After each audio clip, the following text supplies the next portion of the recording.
à tous, j'espère que vous allez bien, moi je vais super bien. Aujourd'hui on se retrouve pour une nouvelle vidéo.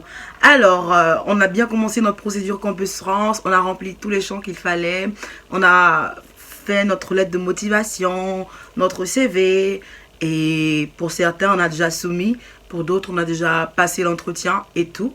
Donc j'espère que jusque là ça se passe bien pour vous, j'espère que vous avez déjà pris vos marques. Aujourd'hui, ma vidéo va parler de comment se loger en France. Donc, pour aller vivre en France, pour vouloir aller vivre en France, on doit savoir que on va devoir se loger, on va devoir avoir de l'argent pour manger, etc. Même la procédure, on a besoin d'argent pour la faire. Même pour la demande de visa, on aura besoin d'argent. Donc, voilà, je parle d'argent. Pourquoi? Tout simplement parce qu'il y en a qui sont peut-être pas préparés à cela. Il y en a qui se disent que c'est peut-être une bourse. C'est pas une bourse Campus France, ce n'est pas une bourse. Donc aujourd'hui, je suis venue avec une bonne nouvelle pour des gens qui sont complètement perdus, pour des gens à qui on explique depuis des mois et des mois, mais qui savent pas vraiment, qui sont vraiment pas situés. Donc j'ai un pote à moi qui a une structure EK Consulting, et c'est un réseau tout simplement de personnes qui sont basées en France et qui peuvent vous aider sur le long terme. C'est-à-dire, eux, ils peuvent commencer votre dossier de la racine jusqu'au visa. Vous voyez, ils peuvent commencer votre dossier avec de bons conseils.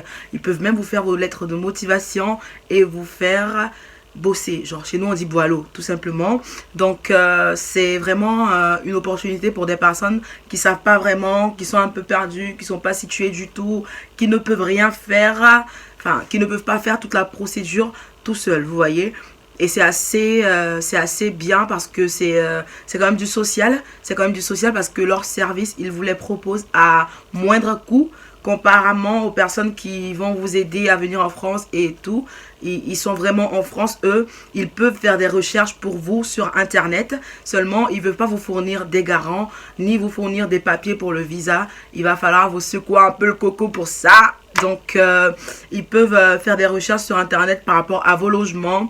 Ils peuvent aller vérifier vos logements. C'est bien des gens ici parce qu'en fait, si vous payez de l'argent à des gens qui sont en Côte d'Ivoire et qui n'ont pas vu la maison et qui vous font signer des bails, vous n'êtes pas sûr parce que la maison, elle n'a pas été vue, elle n'a pas été touchée, vous voyez. Donc là, vous êtes un peu plus rassuré parce qu'ils ont des personnes implantées dans à peu près toutes les villes de France et qui iront pour vous vérifier vos maisons, qui pourront même signer vos contrats de bail, qui pourront être vos yeux ici en France, vous voyez. Donc, j'ai trouvé que c'était pas négligeable, c'était vraiment pas mal.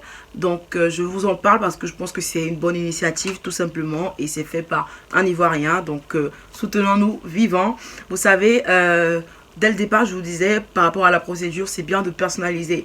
Vous voyez, j'ai pas changé d'avis par rapport à ça. Mais sauf que va arriver le volet logement, vous voyez. Et c'est aujourd'hui le but de ma vidéo. Je vais vous en parler un petit peu. C'est vraiment très cool d'avoir des gens qui visitent pour vous. C'est vraiment très cool d'avoir des gens comme si vous tenaient la main jusqu'à ce que vous arriviez. Vous imaginez, vous allez à Paris et vous avez des gens de EK Consulting qui vous accueillent. Vous voyez ce que ça représente.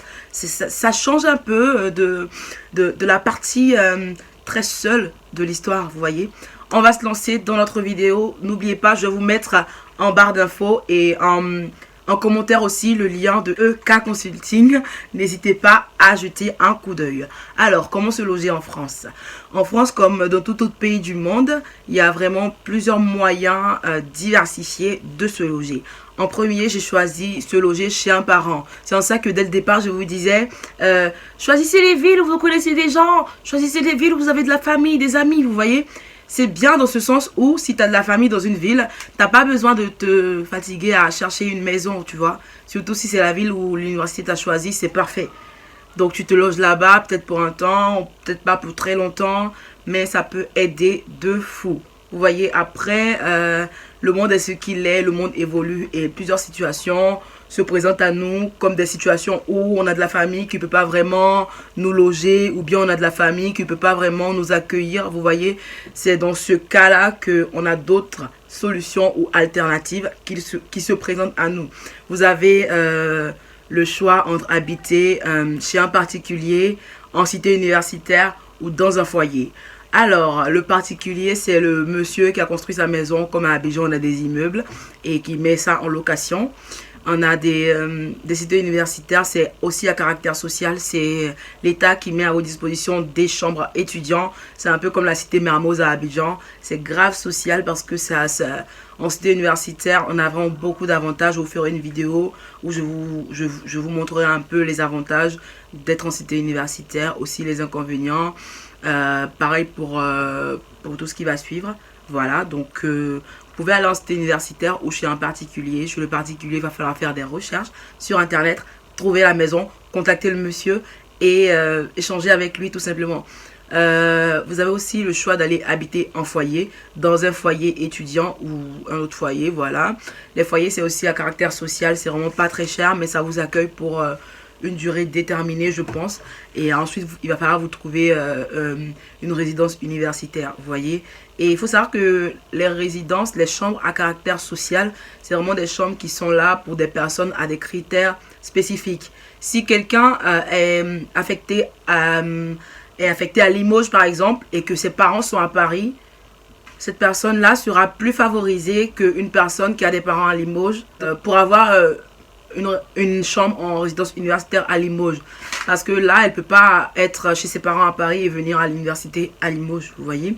Donc si vous quittez la Côte d'Ivoire, vous êtes à au moins 6000 km de la France, vos parents ne sont pas là. Donc si vous avez personne à Limoges et que vous postulez pour la cité universitaire, vous avez plus de chances d'avoir que quelqu'un qui a de la famille ici.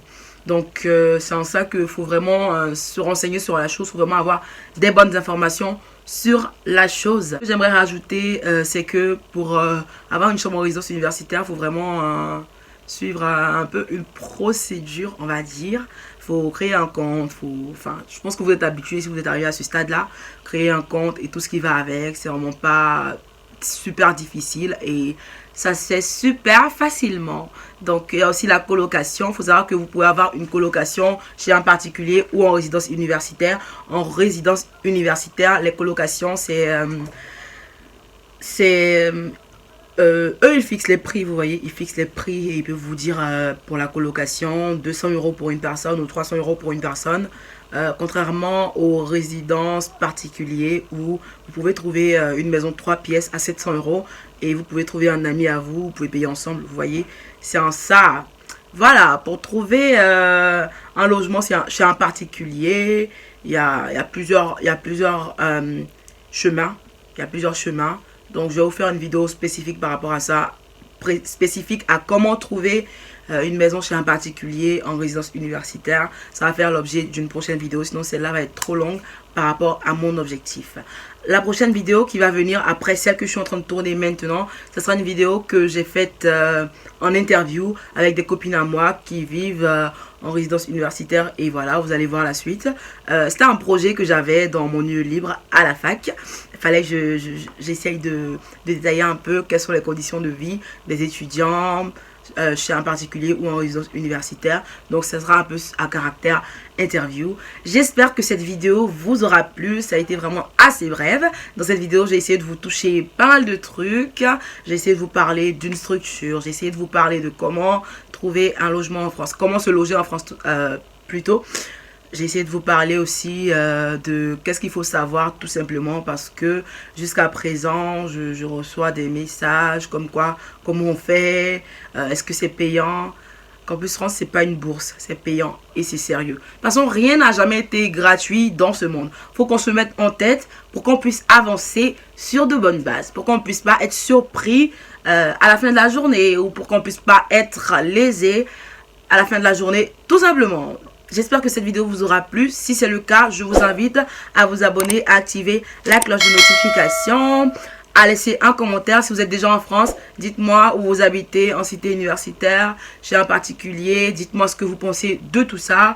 Et dites-moi aussi ce que vous aurez pensé de ma vidéo. On se dit à bientôt pour une prochaine vidéo. Et d'ici là, ciao!